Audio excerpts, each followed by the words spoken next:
Welcome to the wonderful world of wine. We are your hosts, Mark Lindsay and Kim Simone, exploring all things wine with you. You can find us on Facebook at The Wonderful World of Wine.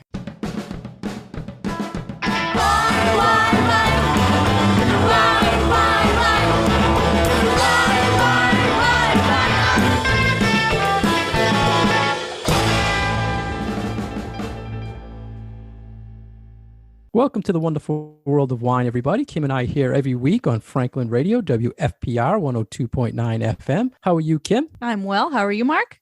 Everything is great. Good. It's getting a little cool out, so yeah. We got to change to some more heavy reds now. That's right. It's red wine season. Beefing up the wine cellar, getting it stocked up. Say goodbye to my rosés for a while, and I've been really into dolcettos and barberas. You know, some of those nice dry northern Italian reds that are just, great with stew and soups and things like that. So, it's nice to be diving into my red wines again. I knew I liked you, Kim. I knew you hit the Italian stuff. That's right. Anyway, our first article today we want to talk to our listeners about is the 6 wine styles you need to know right now. And this was a liquor.com article. And interesting, Kim, one of the wine styles they say we need to know right now is actually a cider. So I don't know if we want to talk about that one or not. And the other one's a fruit wine. So well, that's technically wine. So yeah, I suppose. So maybe 5 things we want to hit on. But the first trend or style they're saying you need to know right now is Alpine wines. And we've mentioned a few times some mountain wines, right, Kim? I think the biggest things are probably French Alpine wines that I think are always tasting fabulous. What did you think, Kim? Yeah, when I think Alpine wines, I actually think more Austria and Switzerland before I think of France. But it's true that some of those northern and eastern regions of France, like the Jura, definitely mountainy wines. They're hard to find. And that is one of my issues with this article is that so many of these styles or these types of wine, because they're not brand new, but because they're just sort of entering people's radars right now, that they're not the easiest things to find on the market. Right. And I would say as someone who has to track down some of these wines every once in a while for classes, the first one that they mention is a Sauvignon, which is a different grape than Sauvignon, but can get confusing, is hard to find. Is really not an easy wine to track down. Yeah. And they didn't mention Jacquot, which I love, from Savoie in France. Yeah, and this was a white wine that they were talking about, but there are some really cool reds from up in this area as well. So, and we mentioned in the past the Swiss wines are like impossible to find, but they did mention Austria, which you can find some really nice Austrian red wines around. So, as you said, Kim, saying they're trends and then hard to find. I don't know how they could be trends if you can't even locate them. If you can't order them anywhere.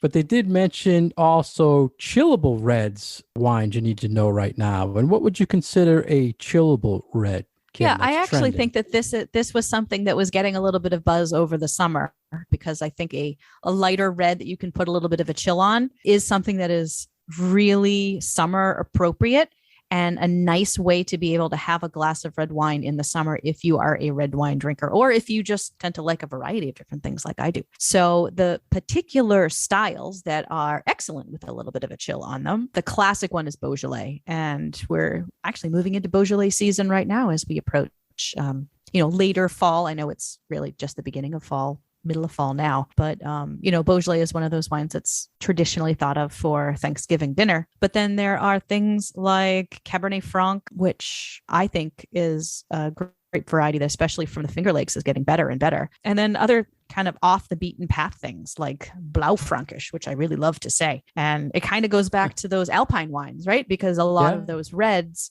up in those high altitude, cooler growing climates tend to be the lighter bodied wines. And those are the styles that could benefit from a little bit of a chill on them. So, think your Pinot Noirs, your Gammets, your Blaufränkisch, Cab Francs, and some of the other kind of newer grape varieties that are coming on the market, whether they're hybrids or whatnot. We've got some new things on the horizon. The Beaujolais thing was interesting, saying trending when for the past few years, I think we mentioned this before, that I've seen it kind of fading out, especially like the Beaujolais Nouveau season. So we'll see this year if it kicks in again come Thanksgiving, if it's trending back or not. And you also mentioned those cool climate reds. I think like things like Scavia from Italy. Oh, it's another perfect wine you can chill, put a nice chill to. So there was a lot of those cool climate reds out there that fit into this category. There are. Next, and I know that the organizations in Beaujolais that specifically try to get out the word and market the Beaujolais cruise, the 10 better villages of Beaujolais, it seems like they've been promoting their butts off about trying to get people to understand and drink the Cru Beaujolais. So maybe that will have an impact on what we see in the market and if people have more of an interest in Beaujolais. So I keep trying to fool my husband because he doesn't like Beaujolais, and I keep bringing Cru Beaujolais home and say, try this, tell me if you like it. He can always tell. Well, if people don't like the Nouveau, or they're going to think that all that Cru stuff is in that level, and it's totally different experience, which you're trying to teach your husband there. And some of them are really funky. So I think that it's a style of wine in a region that has more variety than people think it does. So next week, you mentioned really early about fruit-based wines, and they're saying you should get to know those right now. And in our area, New England, now is the time where I think you should really experiment with some of these fruit wines. And I know me personally, you're coming towards like Thanksgiving, you get the blueberry, the cranberry wines. Those really start to kick in because it's more of that festive type wine. And a cool fact for, those of us in Massachusetts and in New England, still apple orchard, apple picking season. And a lot of these apple orchards also will grow other things. So I was recently at an apple orchard for You Pick with my family, and they had all of these fruit wines. There must have been 24 different types of fruit wine at this particular place that we went to. So I bought myself a bottle of, I think, raspberry peach or something, but there were all of these: blackberry, boysenberry, cherry, like everything that you could think of. Was it Neshoba? No, it wasn't. It was in northern Massachusetts, and I will come up with a name at some point. I know Neshoba. It was north. It was north of Boston. It was sort of in the Gloucester area. I like when they have a variety, like the apple and the blueberry, and then they have so many. Like Neshoba has a dry blueberry, they have a sweet blueberry, and you don't see those on many retail shelves, or you're not going to find them in restaurants. Maybe one or two. It's definitely so these a are local more like experience, harder to get, and you usually have to go to the source. But I haven't seen too many that are grape and other fruit blended together. I think there are a few out there, and that's what this article is specifically talking about, is this as a mix between wine grapes and fruit. And I can't say that I've seen too many of them, although I know Neshoba does do some. Now, does Manischewitz is there like blackberry? Is that a mix of blackberry and Concord grape? I think so. I'm trying to think. I think that's the only one I've ever experienced that's a blend of fruit and grapes, and it's kind of strange. Yeah, they definitely do. Then they mentioned Kim Petnat, which we talked the whole, I think, show about that style of wine. And I still don't see this as a style you need to know right now, because I think many people probably won't understand it and won't like it. It's not just a style that's anyone can just really it's a little into, funky. I feel. Yeah, a lot of Petnats are a little funky. I think the thing holding it back is part of its nature is its variability. So because it has so much less intervention as far as a sparkling wine goes, because usually sparkling wines, there's such attention to detail, and they have to really pay close attention to making sure that, the pressure in the bottle is exact, or else you're going to have, explosions. Petnat isn't that way. It's usually just kind of left to do its own thing. So you might get a really bubbly bottle. You might get a bottle that doesn't have a whole lot of sparkle to it. The flavors might be a little off in some of them, but that's kind of the point of it. And I think that's hard to make a product that you want to market in such a way that people can feel confident buying a bottle and then buying another bottle and then buying another bottle. I think that it's the kind of thing that if people aren't sure what they're going to be getting, they may not go back and buy it that second or third time. Yeah, the variation is just, you could get one bottle tastes totally different than the other bottle. So I think that kind of hurts their reputation for a consistent product. Mm-hmm. Is that kind of where you were going with it too? Yeah. And a lot of it tends to have sediment in the bottom too. And I don't feel like Americans are big on cloudy wine, honestly. Right. What about the next style? They said you need to know, Kim. Piquette. I'm in the same kind of camp with Piquette as I am with Pet Nat. And honestly, I've never seen Piquette. Me either. I would probably drink it if I could find some of it, because it's lighter in alcohol. It's lighter in flavor. It seems like it would be great for summertime because, it's a little fizzy. It's great chilled down. Like I totally could see myself crushing quite a bit of of Piquette. And I don't know where anyone is buying any of it. So to be able to say that this is a trend, I think in order for something to be a trend, you need to have enough on the market that the consumer actually knows what the heck it is. In this case, I think it's something you need to know is out there in the wine world, but I don't think you really need to stock it up or serve it to your guests, that type of thing. Yeah. And I kind of wish there was more of it because I would totally drink it. But yeah, not yet. Maybe. Yeah, I agree.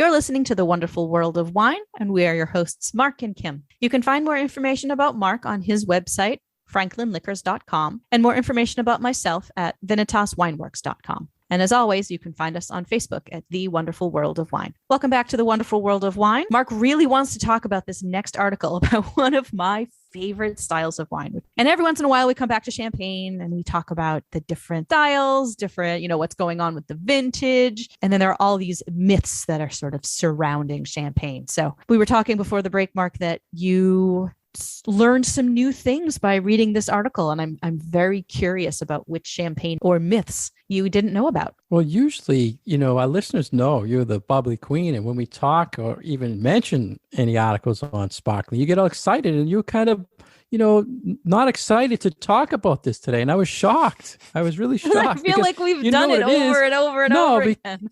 It's because all this stuff, and you don't think myself or the listeners are interested anymore in some of this stuff. So I guess we need to totally talk about my favorite style of wine. I just don't want to. I don't want to bore our listeners. I think there were some interesting things they brought up. It's glassofbubbly.com, and they're talking champagne myths. They didn't say anything about sparkling. They want to focus on champagne myths. And the first one was the silver teaspoon myth. Now, I honestly, Kim, never heard of this, that putting a silver teaspoon in your bubbly keeps the fizz. So can you explain if you've ever done this or tested that it works? No, because it sounds ridiculous. So something about the silver keeps the bubbles flowing constantly. Who the heck has silver teaspoons that they're going to put in there? I was just going to say, isn't it kind of like no one even I think it would damage anymore, your good silver. Like, do you really want to put your good silver? I mean, if you even have good silver, that maybe you inherited from your grandmother or something. I had heard this. I had heard this one, but I, honest to God, had never heard of anybody actually trying it because it really made no sense. Why? Are you supposed to keep it in or take it out when you sip? So you're supposed to put a silver spoon in the top of your bottle if you store it overnight. And then miraculously, the bubbles will not dissipate. And it says a bottle that's half or more full will keep it sparkle longer. So See, but I think it's very unusual thing to try. I've seen things where there's gadgets you put in, like pennies to take away certain things in wines, but I've never heard of the teaspoon thing. So I thought it was interesting. I think the best thing to do is cap it and then put it in the refrigerator. Yeah. Well, that works too. Next, Kim, was the Coupe. And we've always heard the story about how the champagne coupe was designed, or the theory, how it came up. And the myth was that it's shaped after Marie Antoinette, right? We can say it, right? Her breast. It was shaped after her breast. But this article mentioned it was her left breast. And I never heard that before, right? It was specifically shaped after her left breast. Can you hear me rolling my eyes over here? No, I mean, you heard the story, right? The myth I have. but this was adding another layer to it. And we've always talked why you shouldn't use that type of glass. In Kim's case, it's just that there's not enough volume in it, right, Kim? It's too small. But that is true that the depth of a That's coupe right. I like just, a really big glass of champagne. Yeah. Well, in theory, the depth of a coupe is just not good enough to get you the bubbles, right? It doesn't flow well. Yeah. You get a big hit of bubbles for the first 5 minutes that you have it in your glass. And maybe that's the reason why it is so small, is because you're supposed to drink it really fast, because after 5 minutes, all of your bubbles are gone. So it could be that those two things go together, the shape of it, and you can only fit like 3 ounces of champagne in a coupe, because a lot of them are fairly small. There are some that are larger, but a lot of the ones that are out there, and I have a few that were more like promotional things, or ones that went with, my mother's crystal set from however many decades ago that she got when she got married. But they're fairly small, and I like to use them for cocktails where you only have 2 or 3 ounces of beverage. But for bubbles, you leave that in there for any amount of time. There's so much surface area that all of your bubbles are going to disappear fairly quickly. But if that's only 5 or 6 sips, then maybe the shape works, because it's not going to be in your glass that long. And they use that as a kind of a good point of the coupe, is that you don't drink as much because it's a smaller glass. So, I mean, there's a good side to not being as big. And maybe that's one of the things about champagne flutes too. A flute only holds like 4 ounces, so fairly small. But it dissipates the bubbles a little better because it's a little taller.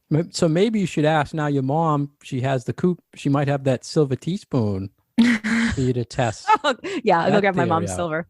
Yeah, maybe. Yeah, okay, maybe I need to try it. Yeah, you'll follow up on that. So the other myths they mentioned was more bubbles. Does it equal better quality of the champagne? And then related to that, they said a big bubble's bad. So tell us, Kim, more bubbles, big bubbles, anything about the quality, or is it just something about the glass being dirty? So it's a couple of different things. So on the one hand, the bubbles in a glass of champagne need something to sort of kick off of. So if you have a perfectly clean, no scratches or anything on the inside glass, you're actually going to see fewer bubbles because there's going to be less released. But what that means is that those bubbles are still remaining in solution in the drink. So when you sip it, you're going to feel the bubbles and you're going to taste the bubbles, but you're not necessarily going to see them because they're not going to be released from the wine until they are in your mouth. So that's kind of a nice thing about having a good glass. And we learned this with bartending for beer glasses, that you want beer glasses to be super duper clean on the inside so that they'll retain that bubble and the drinker will get that nice carbonation when they take a sip, and then it doesn't go too flat too quickly. So that's one of the things about having a good clean glass that you're using, and that if you don't see a lot of bubbles, it doesn't mean that they're not in the champagne. What the difference is when you see little bubbles versus big bubbles. And I feel like the finer the bubble, the smaller the bubble, the more sort of creamy and fluffy, I guess could be the word. You feel that what we call the mousse in your mouth when you're taking a sip of it, as opposed to a sparkling wine that has bigger bubbles. So it just feels more like you're taking a sip of soda as opposed to a good sparkling wine. So explain this to me, Kim. If a glass is dirty, it lowers the bubbles, correct? No, it makes more bubbles because as well as scratches in the glass. Scratches too. Yeah. So why wouldn't a bartender want to have a little scratch or not keep them totally clean so they can show more bubbles? Well, yeah. I mean, look, it's very visually appealing to see all the bubbles coming out of the glass, but then it's going to go flatter quicker. Okay. See? So I think it's more depending on what the customer is looking for. If you are more concerned with what it looks like, then, it looks really flashy because look at all those bubbles. And then, maybe it's less important to you that you feel the bubbles that much in your mouth. In the traditional flute, say we're using a traditional flute and you pour the champagne, the bubbles should stream right from the center of the flute, correct? Right. Up. So if there's anything wrong, dirty, or if the bubbles are clinging to the side of a glass, it's usually clinging to the dirt. Am I correct? Yeah. Dirt or scratches, or, I mean, not dirt, but, some residual in residual there. left. Could be soap left in there. Yeah, exactly. Yeah. Okay. Well, I'm glad we clarified that. I always kind of freak out when I look at my wine glass like that in a restaurant, so. And you don't get any bubbles and you think it's flat? Well, flat, or if I'm seeing them coming from weird directions. Like, okay. What is it hitting in there? Why is this deflecting happening? It? Yeah. That's just me. Just me. Now I know the myths, so we're all set now. Also, they mentioned as another champagne myth, Kim, was beautiful necks does not mean it's a beautiful wine. And we're talking about like the foil treatment, basically the package. Lately, a lot of sparkling producers, they make different things to kind of make you think that it's better quality or something like that. Mm-hmm. So what's your opinion on beautiful necks on champagne? I think this kind of goes hand in hand with the whole thing of people think that a heavier bottle of wine is therefore a more expensive bottle of wine and a better quality bottle of wine. Champagne is one of the most marketed styles of wines out there. And I think that this is part of that marketing program, if you will. Let's make our wine look either different from another one or unique or special in some way, give it something different for people to talk about.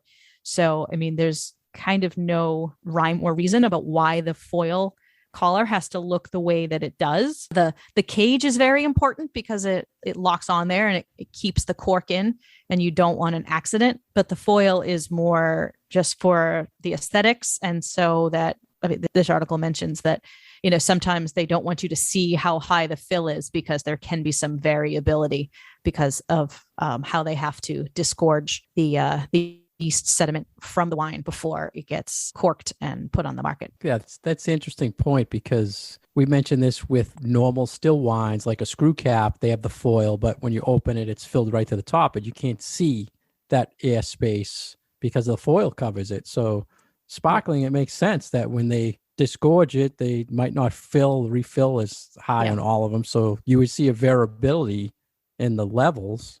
So it makes sense that they would cover it with the foil. And I can get that, because if you line up 4 of the same wine, you want to feel like you're getting your money's worth, right? And if you see one that is a lower fill or one that's a higher fill, you're sort of starting to question like, oh, well, what's wrong here? Why aren't they all exactly the same? So I get that from a consumer point, and then why the winemakers would want to make it so that they look much more uniform. Yeah, and lately a lot of sustainable producers are getting away from the foil altogether. And I think people, when they look at it, they're thinking that it was a packaging error.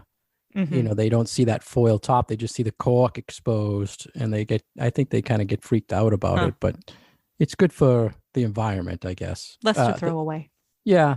You don't have to cut it off. Saves a step. A lot quicker to open up. Another myth came on champagne about there are more bubbles in a champagne than stars in the sky. And I Googled this. Did you? Well, there's a famous quote. Was it Dom Perignon that said he saw stars? Yeah, I think that was supposed to be Dom Perignon. First experience with sparkling wine. So, whether he actually said it or not, that's the myth. So they estimate there's 50 to 250 million bubbles in every bottle of champagne. But stars, I had to Google this, Kim. There's about 10 billion trillion stars. That's a big number. So more stars in the sky than bubbles in a bottle of champagne. So the myth of there's more bubbles in champagne. See, did you know that one? I didn't. See, now you didn't want to talk about this article. You got me. You're going to mention that at the next party. I know, right? I will. It's good to have wine small talk available. There you go. And our listeners have learned something new too, because I did. That's right? And the last myth, they say, Kim, the English are the true inventors of champagne. And we talked about, we'll mention our buddy Dom Perignon again. He's always considered the actual inventor of it, which we know is not true. But now they're saying, well, the English, they mentioned, what was the gentleman? Christopher Merritt in the 17th century. He had something to do with experimenting with sparkling wine. But the English, to me, Kim, were always famous for inventing a thicker glass to help packaging of champagne. Right. And I think to credit the English with quote unquote inventing sparkling champagne, when it seems like it was more that they accidentally discovered that not accidentally discovered, but when still champagne was being shipped from France to England back in the days before it was technically supposed to have bubbles in it, because of the time of year that it was shipped, when it was winter and it was cold, they would get to England and then age the bottles for a little bit longer. And some of them would develop bubbles and some of them would not develop bubbles. And they kind of couldn't figure out why. So I don't necessarily know if you can say, well, the English were the ones who invented the sparkling, when it just happened to be that was where the wines were being opened and were being consumed when they had the bubbles in them. Or maybe it's just that they developed, I think part of it is that the French kept working to keep the bubbles from happening in the bottles, whereas the English got them and they had the bubbles in them and they were like, ooh, we like this. Let's keep this up. So I think it was more of a learning to appreciate the happy accident that is sparkling champagne. What was the story? I was trying to think about why the English were experimenting with the thicker glass. It's something to do with what, shipbuilding, or I don't remember off on that. I was trying to think of that. I don't know that they were trying to make thicker glass, or that they realized that when they went from using wood to using coal to fire. That's what it was. So when they went from using coal charcoal from using wood charcoal to using coal for firing of the glass making operations, they discovered that they could make stronger glass and thicker glass. That's what it was. Yeah. They switched the source of the heat. Yep. So those are the champagne myths. I thought we had to say it, Kim. We had to say it because, once again, the bubbly queen, and you found a few things, and you're going to get the teaspoon and you're going to test that out for us. That's true. So some things for our listeners to use at their next company party or family gathering where you need to have a little bit of small talk about wine.